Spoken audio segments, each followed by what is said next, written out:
So the Mohammed's clan is big, huge clan. They believe multi-gods. So yeah, that's why Mohammed got trouble when he started the new religion. There's a monotheistic God, only one God.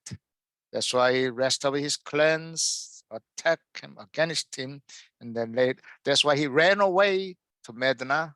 And when he got the power, enough people, and then fight back and conquered Mecca, actually conquered his clan, his own clan, who controlled the Mecca. Now he got the two cities. Medina is a Mohammed city. Mecca is a Mohammed city. Yeah. So before Mohammed started religion, he probably believed in multi-God too. Yeah. So by that, the angel Gabriel, he started religion. That's what the Muhammad said. I mean, the Muslims believe that. And second thing, Ishmael, there's a mention about that.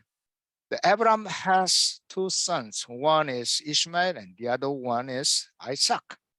And Ishmael has come out from the Egyptian slave girl, and Isaac is come out from Abraham's own wife. So that Abraham's own wife Sarah kicked Ishmael out. You are not heir. So Abraham kicked him out with his concubine. But Arabics, they argue that, well, Ishmael is the firstborn son, and he is the legitimate heir, not Isaac. But the Jewish people argue that, yes, Abraham kicked him out. So only Isaac is the legitimate heir.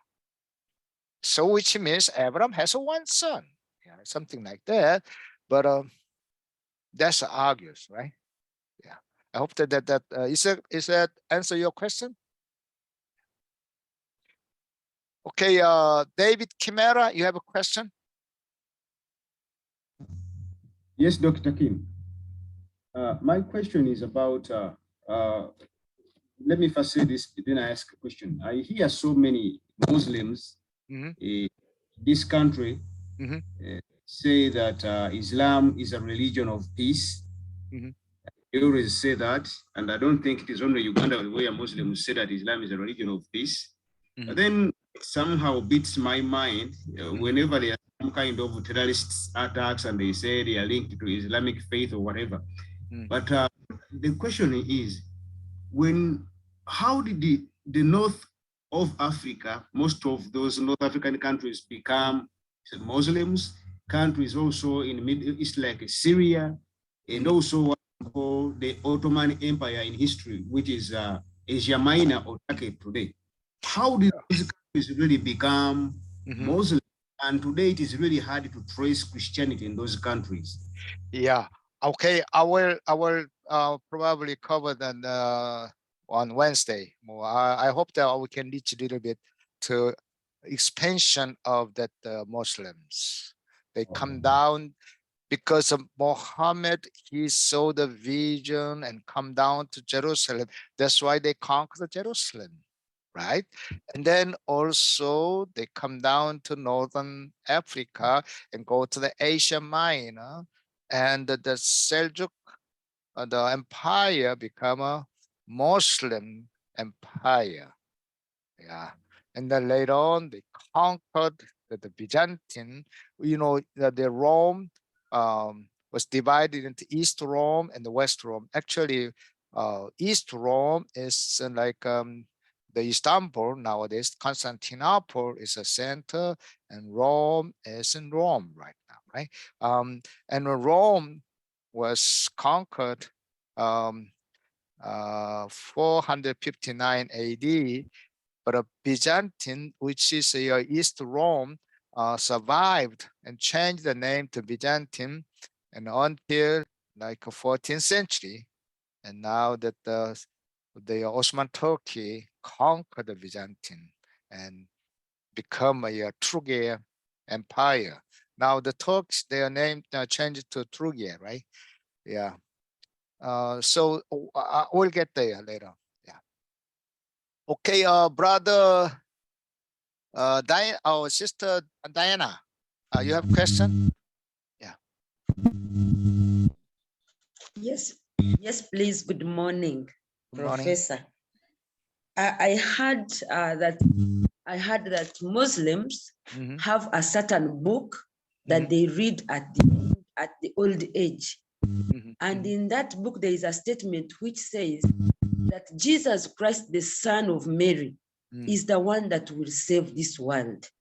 So I just want to find out how is that statement in that book. Is that book there? Just wanted to know that. Yeah. Thank you. Yeah. The Muhammad, he argues that. Yeah. He met Jesus and he met Abraham. He met, Moses also. So, yeah, that's why that in Quran, they argue that Jesus, you are not the son of God. You are the prophet. And why did you say that you are son of God? Like that. You know what I'm saying? So we all are the same. We are brothers. We are prophets like that. That's their argument. Okay. Oh, Sister Salita, you have a question? Thank you. Hey, Professor Kim. Hello, everybody. Professor, I just wanted to know that this book, like for the Muslims, is the Islamic book, Quran, and we know that Bible, who wrote Bible, inspirational, and then the disciples of Jesus. But who wrote Quran?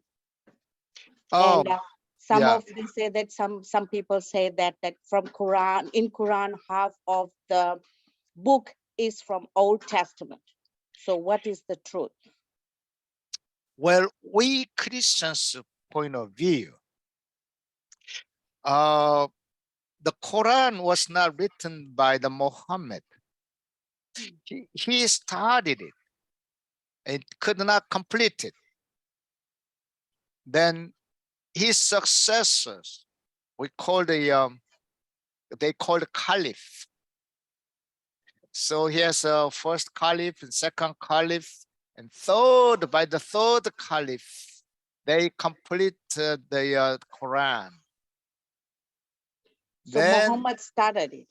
Muhammad started and then could not finish and die. The second caliph and tried, but he was assassinated, and then finally in the fourth caliph, he completed all and then actually start expansion very widely and rapidly, because their policy was that the strategy of evangelism is one side the Quran, the other side the sword. Believe, conquer. So it's different from our evangelism, right? So that's why I say that the Muslims are more violent than Christians. Of course, that we Christians made a lot of mistakes, like crusade. We Christians killed many people, especially Muslims, brutally. But also Muslim, from the beginning, they use a power. We Christians, the history in the beginning, we surrendered and endured and we martyred, right? Until Rome kneel down to God. Yeah. Okay. I do have I hope that answer your question. Yeah, it did. Thanks, Professor. Thank you. Okay. Brother, Wani Nasser, should we believe that Christians and Muslims worship the same God?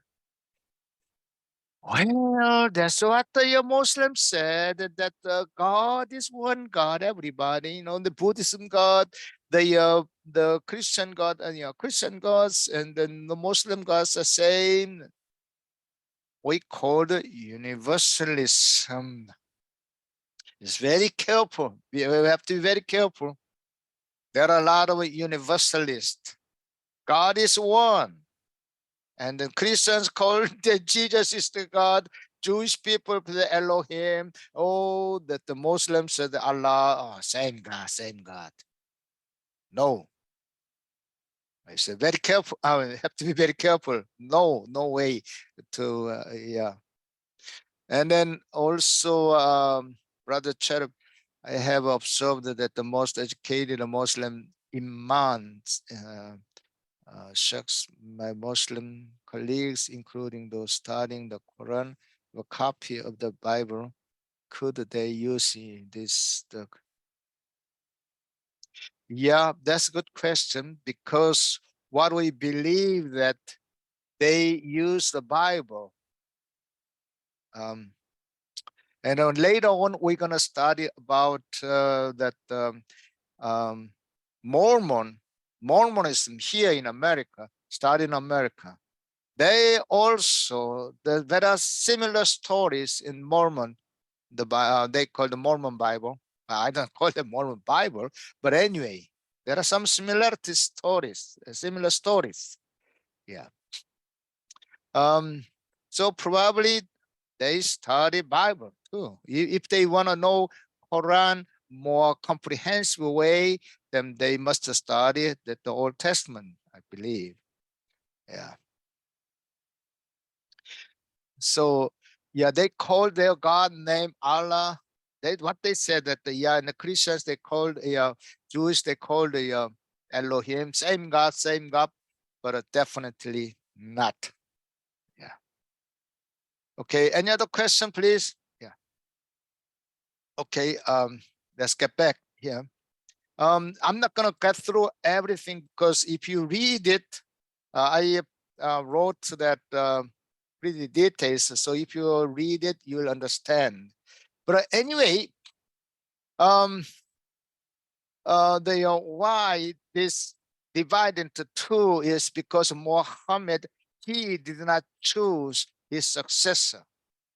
You know, in the Bible, when Moses, before he died, he chose that, right? God said, you ordained Joshua as your successor. So before he died, or he already ordained Joshua. And probably his rival, Joshua's rival, was Caleb, but he chose it. So if Moses did not choose Joshua, he might have big trouble. I mean, the Israel people, they perhaps Joshua's party and then Caleb's party, they might argue each other or fight each other. But Moses chose Joshua before he died. And he gave authority in front of all the Israelites. He ordained Joshua, and then he announced that, and he gave him a authority. So that made it clear, but Muhammad did not.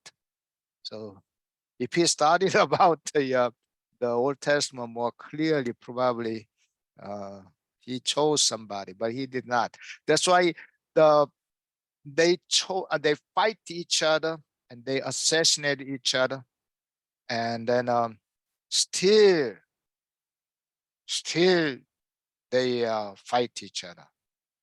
Of course, that you know, like Iran and the Saudi Arabia, they are still not really friends.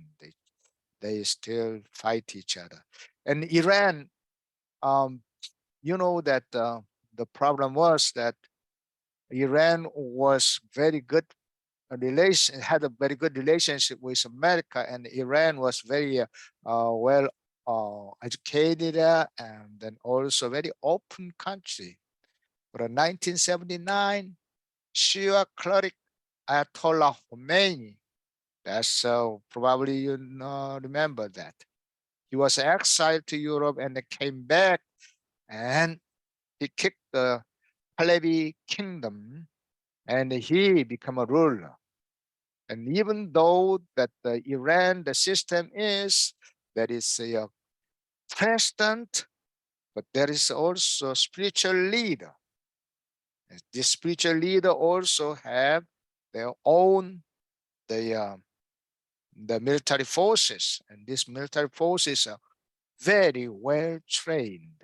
So president cannot control. This is Iran. And Saudi Arabia is the center of the Sunni group. And nowadays, Sunni group is about 85%.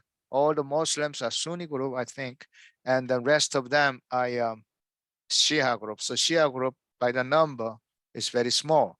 Iran is the center, Iraq, and also Kuwait, and these areas. Some of this Afghanistan also, these are Shias, and Sunnis, Saudi Arabia, Arab Emirates, Yemen, all these things. Yeah. So if you have a question, please let me know. Otherwise, if you just read it, you'll understand. Okay, somebody, let me read it. This, please. The before Muhammad.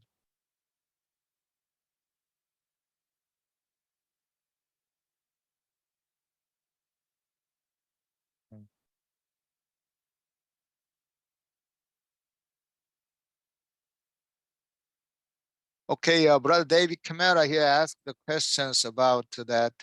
I'm not so sure. I don't know that whether they have many Allahs, but yeah, that's Islam is actually also that this it's not any certain names. Islam is submissive to God, who surrendered to God, worship God, that kind of things Islam they called. Yeah. So okay, brother brother Daniel Mutenyo, you have a question? Brother Daniel Mutenyo. Yes, Professor. Okay. I have a question. Okay.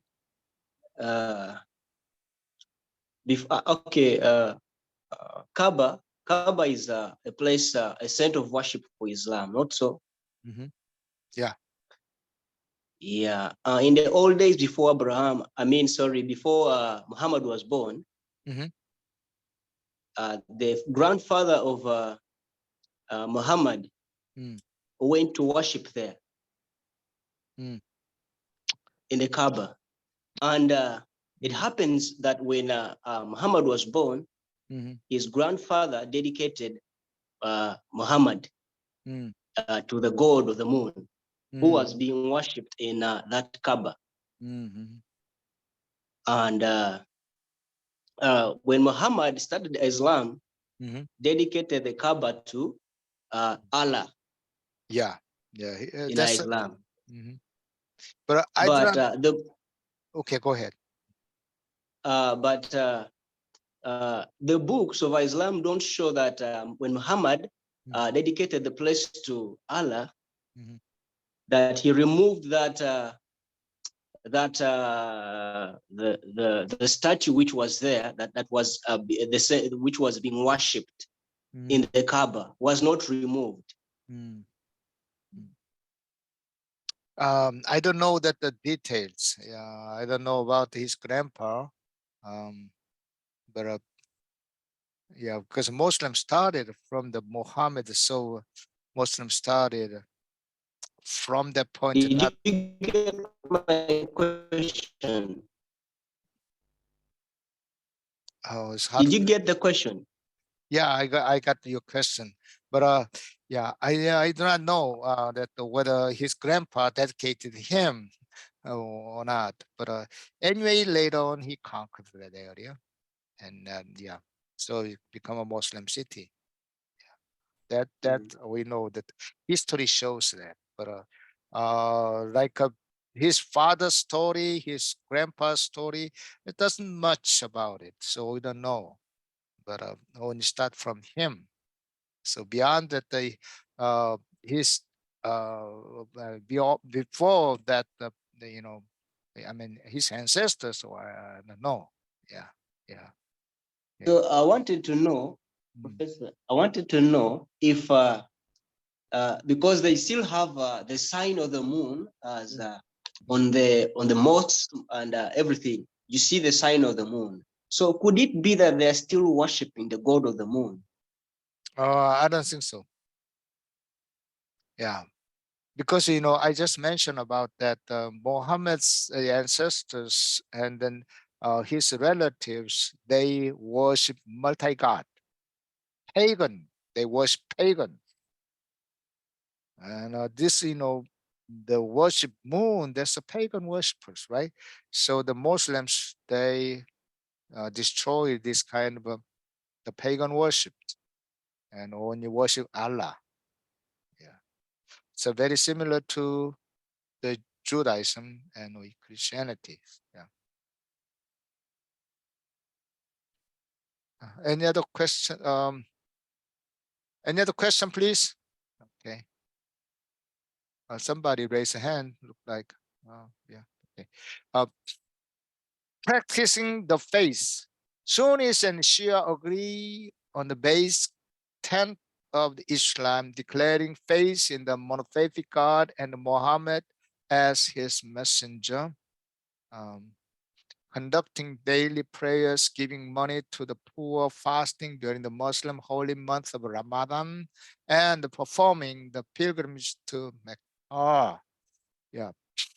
So why they divide into two, Shia and Sunni, is not because of their theological differences, but who will get the power. So their doctrines and theologies are still very similar. Yeah.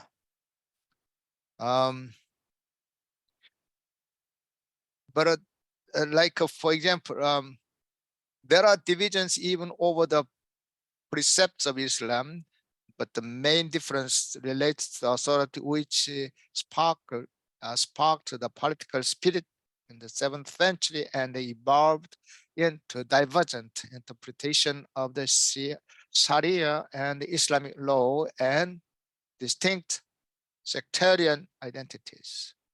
Shias believe that God always provides a guide, first the imams, and then ayatollahs or experienced Shia scholars who have wide interpretative authority and sought as a source of emulation. The term ayatollah is associated with the clerical rulers in Tehran, but is primarily a title for the distinguished religious leader known as marja, or source of emulation. Yeah. So this is like the priesthood in the Old Testament. Yeah, it's like a priest has authority, and the priest gave the blessing in the name of God. It's like here the imam that they do have this kind of, or Ayatollah Khomeini. Yeah. So Khomeini is his name, right? Ayatollah is name of that his authority, right? Yeah. The violence between Islam sect has been rare historically, with the most of the deadly sectarian attacks directed by the clerics or political leaders rather than erupting spontaneously. Extremist groups, many of which are fasted by states, are the chief actors in sectarian killings today. Yeah. Two of the most prominent terrorist groups, Sunni Al-Qaeda and Shia Hezbollah. Now you where the Hezbollah comes and Al Qaeda comes, right? Yeah. Hold on, please. Somebody type it.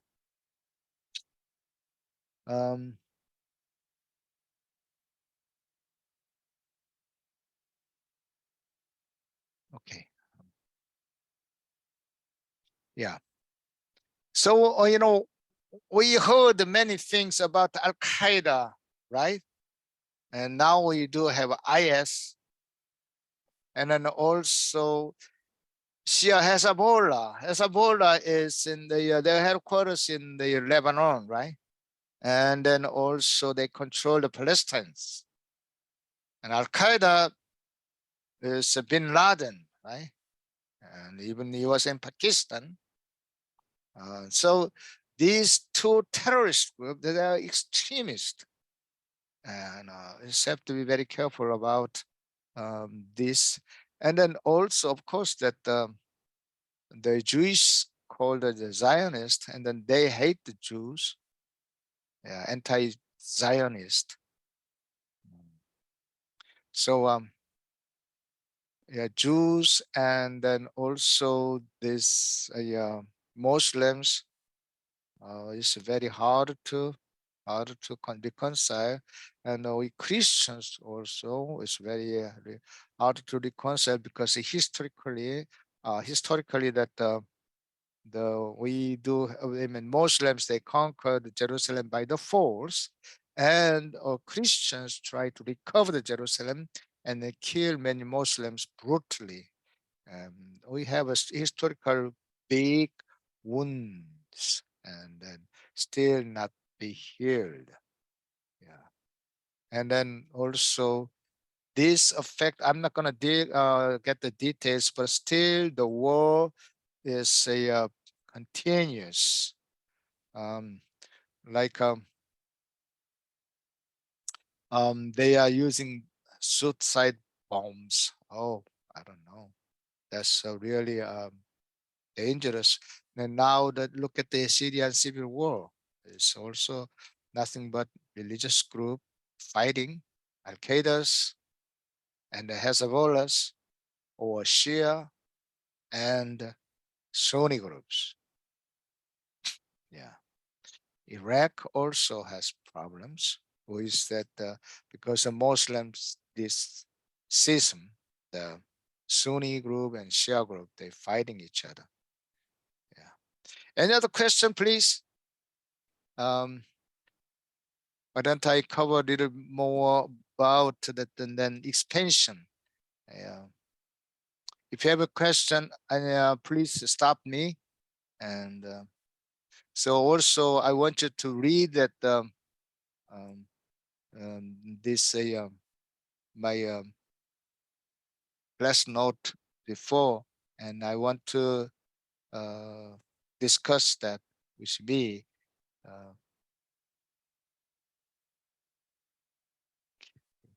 Please.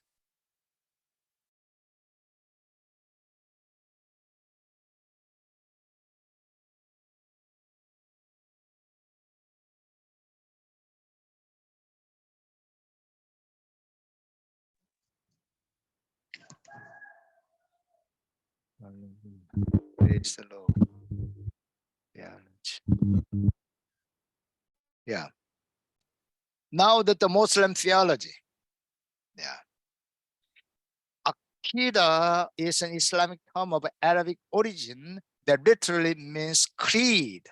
We Christians also apostolic creed, right? So Muslims, they do have a creed. So there are a lot of similarities. Yeah. Someone told me that asked me about there are some literatures to memorize and read things, the same thing. So that's why many people argue that they are the copycat of the Christianities. The Islam is really copycat of that.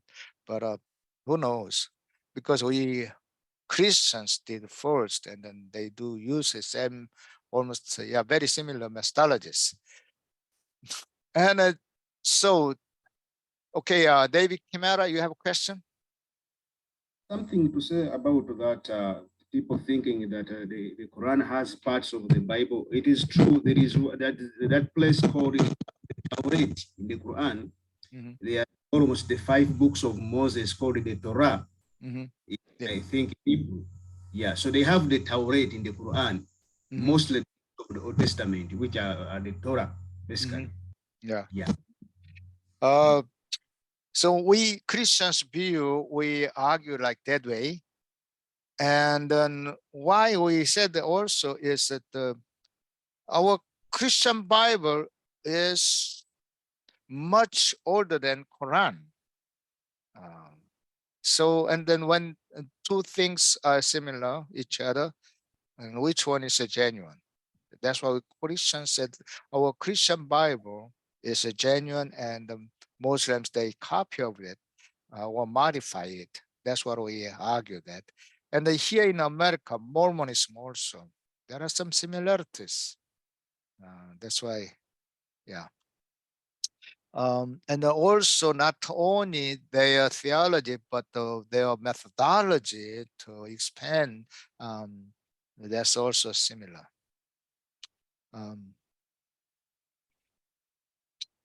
Akida go beyond conscious statements of faith and may not be part of the ordinary Muslims' religion instruction. It has been distinguished from Iman in taking the aspects of Iman and extending it to a detailed level, often using human interpretation or sources. Yet, in contrast with Iman, Aqidah is not a term in the Quran. So here, Aqidah is a creed, and then also, you know that you do meditate, and then it's beyond a conscious state. So we Christians go beyond our ordinary faith level. We go the chamber of chambers to meet God and this kind of. So there are some, similarities. Yeah, you will see more similarities as we Christians do. Yeah, Aqidah comes from the Semitic root ku or do, which means to tie, knot. Yeah. So Aqidah covers all beliefs and the belief system of the Muslims, including sectarian differences and the points of contention. Yeah. So according to the Muslim scholar Cyril Glasses, systematic statements of the belief became necessary from early on the history of Islam, initially to refute heresies and then later to distinguish point of view and to present them as the divergence of the schools of theology or opinion increased. So nowadays, as you see that many Muslim schools right now, even the Gulu, University of Gulu is supported by the Islam, right? So they also train the imams there, yeah, and also has Saudi Arabia has it, and also Iran has it. So these schools, their theology is a little bit different. That's what I'm talking about. Yeah. The first creed was written as a short answer to the pressing heresies of time, is known as Fiqh Akaba and ascribed to Abu Hanifa. So as you see that we Christians have sectarians and then the heresies, Muslims also has heresies too. Yeah. Okay, hold on, please. Okay. Yeah. The internet connection may not stable in Africa. Yeah. But anyway, two well-known creeds were the Fiqh Akaba's second representative of the Ash'ari and Fiqh Akaba's third representative of Shafari al Ghazali also had Aqidah. Yeah, but anyway, this doesn't have to be. I mean, you don't have to deal with this much unless when you argue with the Muslim scholars. Yeah, most of it, average Muslims do not understand these things. Yeah, but this is important things that what the Muslims believed and what we believed. 6 articles of belief. Yeah. 6 Sunni article. This is not a Shia, Sunni, which is centered by the Saudi Arabia. Belief in God and Tawhid. Tawhid is a one God monotheism. Belief in the angels. Yeah. And belief in Islamic holy books. Believe in the prophets and the messengers. Believe in the last judgment and the resurrection. Believe in the predestination. How do you think?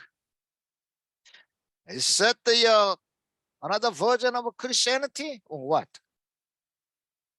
Yeah. Well, we believe in monotheism, believe in God, Elohim. Yeah, we believe in the angel too. Yeah, we believe in the Bible. Yeah, we believe, yes, there's prophets. Yeah, we believe the prophet Moses, Elijah. Yeah. And then also messengers. Gabriel is a messenger. And also, yeah, the Lord's day. The Lord's day is coming, last judgment. And then we'll be resurrected. And Jesus was resurrected. Yeah. And we believe, well, predestination, post-millennium. Yeah, we do have some more developed this eschatology, but all these elements we Christians.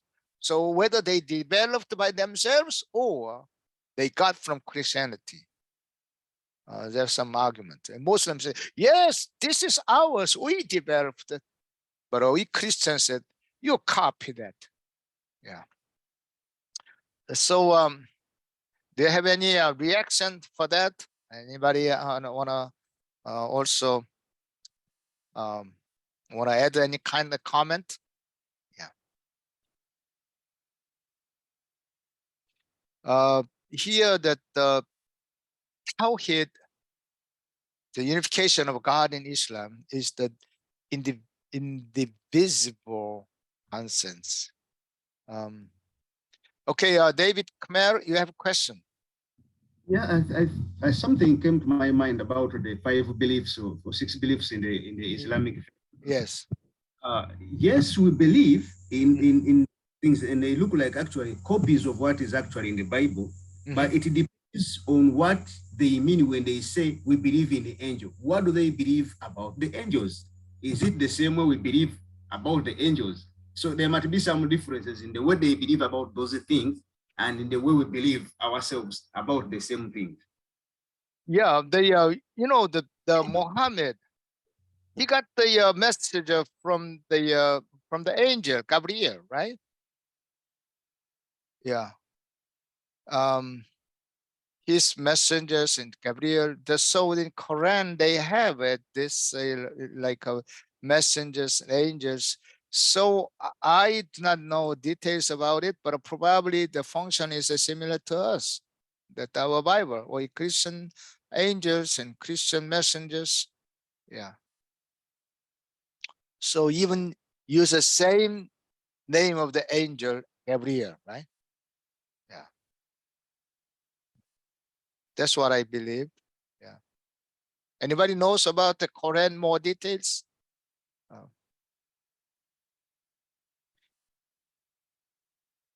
Yeah. And I believe that also that the last judgment also. There are different is that if you die, if you martyred in the holy war, we say that we'll go to the heaven, right? But Muslims, they teach that the virgins were waiting for you. These kind of things. That's why that the young man and they do have suicidal bomb, and then they're willing to be martyred. Yeah.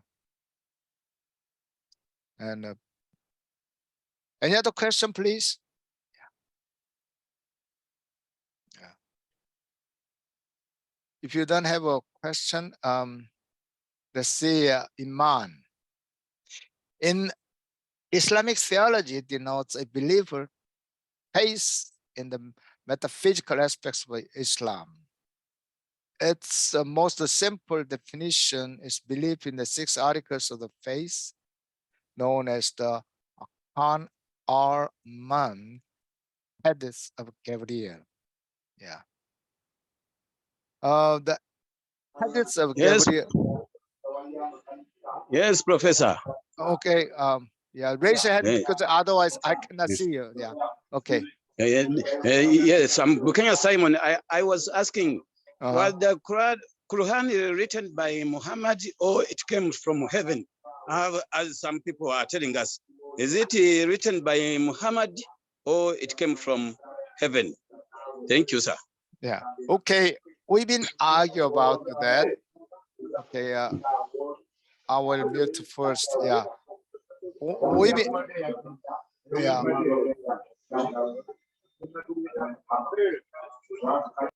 Okay. Yeah. We've been arguing about that. Yeah. The Muhammad, he said, the archangel Gabriel gave to him the message. So it's come from the heaven. That's what it says. But we Christians said, well, you copied it from the Bible. That's our argument. Make sense to you, Simon? So yeah, there is no. I mean, it's the Muslims. They believe that this is a heavenly word from God, but as we just see that, oh, it's very similar to the Bible. So probably they copycat from the Bible. That's what we've been talking about. Yeah. The text of the Gabriel includes the 5 pillars of Islam.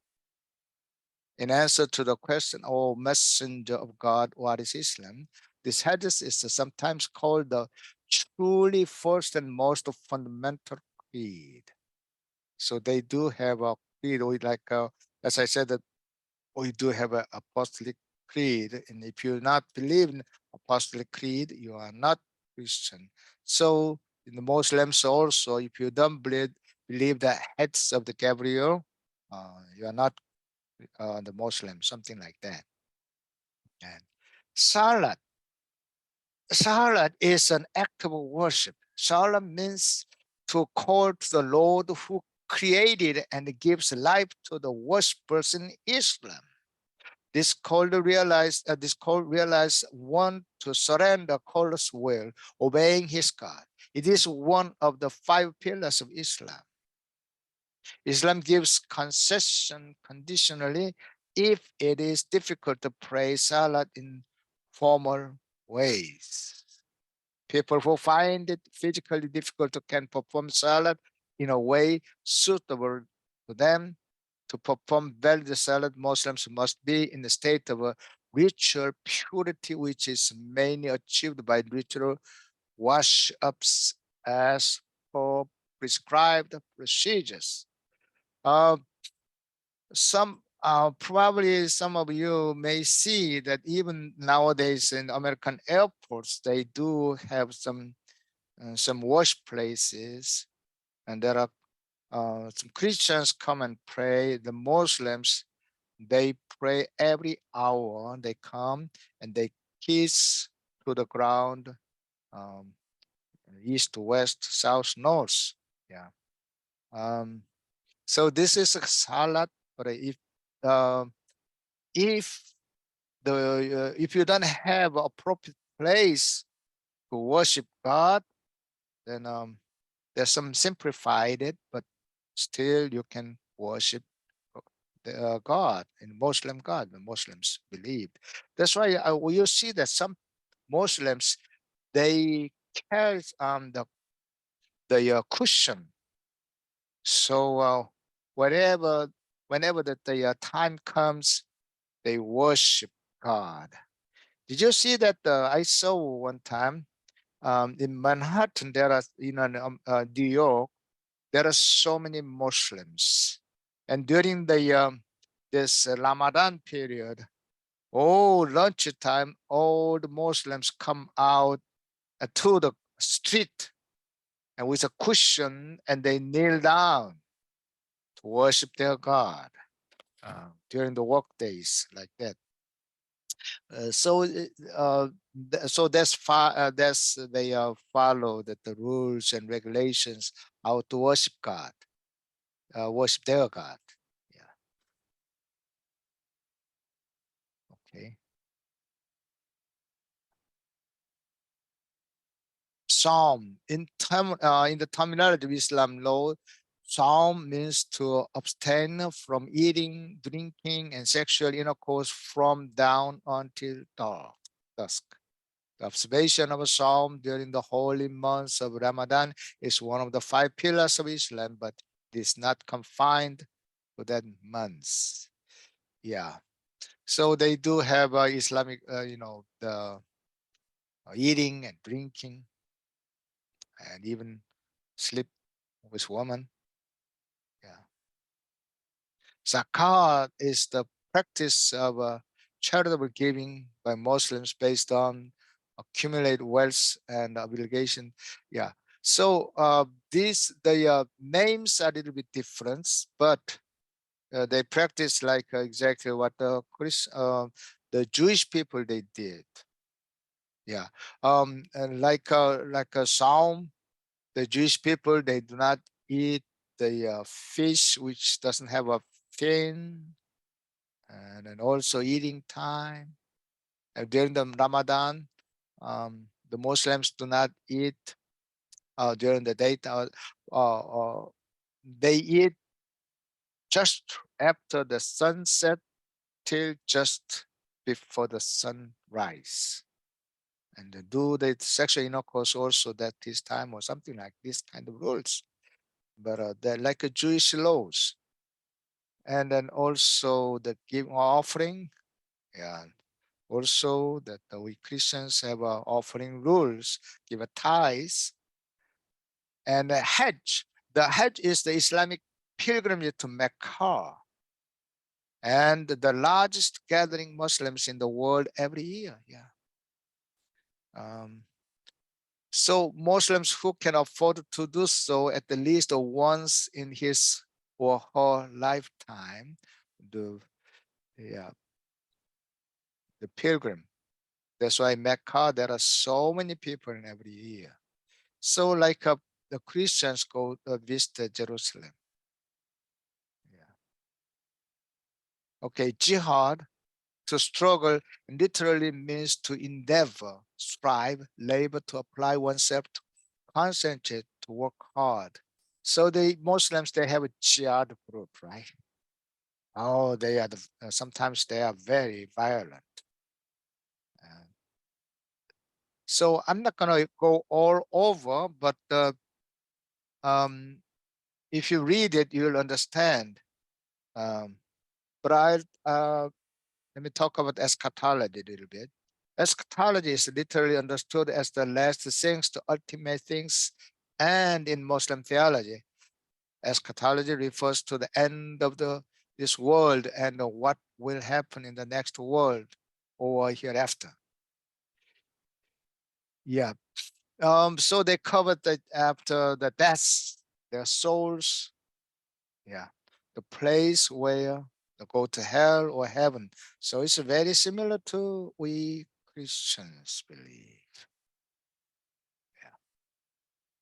But anyway, if you read it, and then you will understand these things. So as I said, that I'm not gonna, deal with all the things, but some, as I said, that if you have a Muslim friend, Muslim scholar, if among your friend, then you might need to study about it, so that you can still share the gospel to this, and what's the different and what is similar, and then what the belief.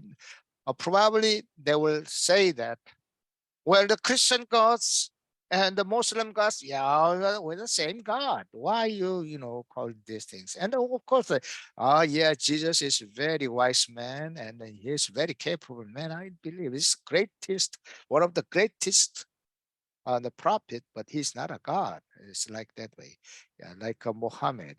Probably they argue that. But anyway, these are the theology of the Muslims. So do you have any questions so far, please? Do you have any question over this?